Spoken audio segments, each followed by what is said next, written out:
இவருக்கு அழகிய மணவாளன் தானே பேரு. நம்பெருமாள் நம்பெருமாள்னு சொல்றோமே என்ன, இது ஒண்ணு ரிஷி சூட்டின பேர் இல்ல, வேதவியாசர் விஸ்வாமித்தர் எல்லாம் வைக்கல. ஒரு ஈரங்கொல்லியார் பார்த்து வண்ணான் பேர் கொடுத்தார்.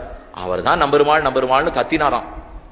என்னத்துக்கு சுவாமி ஒரு பேர் வந்ததுன்னா, இந்த பெருமாள் 48 வருஷம் வெளியில போயிட்டாரோ இல்லையோ, ஊர்லயே ஒத்துரும் இல்லை. அதுக்கப்புறம் 48 வருஷம் கழிச்சு திரும்பி வரச்சே எல்லாரும் பரமோதம் போயிட்டா. ஒருத்தர் மட்டும் 96 வயசு உட்காந்துருக்கார். ஆனா அவருக்கு கண்ணு தெரியாது படுத்து.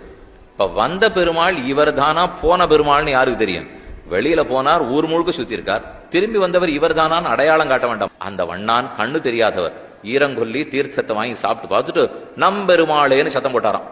அப்படின்னா 1323 புறப்பு போனாரே அந்த பெருமாள் நம் பெருமாளே. இந்த திரும்பி வந்தவர் இவர் தான் நம் பெருமாள்னா, நல்ல வேளை நீ ஒத்தனான்னு உறுதி பண்ணியே, இனிமே இவர் நம்பெருமாளாகவே இருக்கட்டும் என்ன அவர் அன்று பெயர் பெற்றார்.